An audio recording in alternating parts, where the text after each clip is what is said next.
10 outstanding Boy Scouts sa nasod gipasidunggan. Giila tungod sa advokasya sa panirbisyo. Mao kana ang gitutukan sa live report ni Nico Sereno. Nick?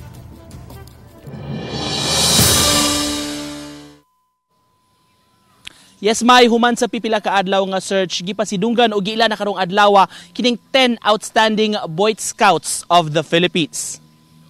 Gihimo karong hapon sa University of San Carlos sa Barangay Talamban ang awarding sa napili nga 10 outstanding Boy Scouts. Gikan kinimay sa extensive nga search gikan sa ubay-ubay nga mga miyembro sa scouting movement dinhi sa tibok nasod. Gikan sa 3 million members dunay 26 ka mga semi-finalists nga gipili sa lain-lain nga mga councils.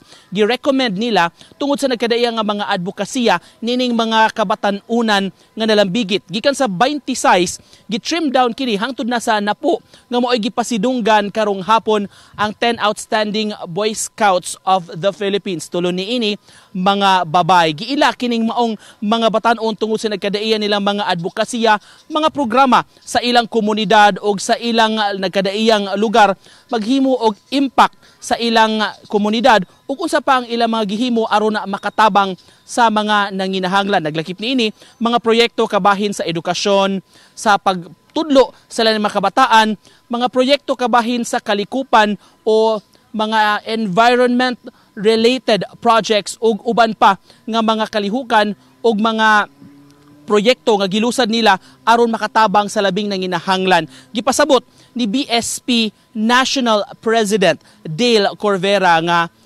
dakong dungog alang sa mga napili nga mga Boy Scouts kining pasidungog nga nadawat nila karon. Apan ang hinaot ni siya nga di ani kutob dinhi sa mga batan-on nga misalmot, nang hinaot siya nga lakip na kining tanan nga makabataan madasig sab sa pagtabang sa labing mga nanginahanglan sa ilang tagsa-tagsa ka mga lugar. Nang hinaot sab ni siya nga mas mulapad pa ang scouting movement dinhi sa nasod o gani gibutyag niya nga dili lang kining mga miyembro sa BSP mismo andam sab sila mupalapad pa sa ilang advokasya sa komunidad bisan mga non-members aron madasig sab sa ilang nakadiya nga mga kausa, mga advokasya alang sa ilang komunidad. Mo kanang latest gikan dinhi sa Barangay Talamban, May.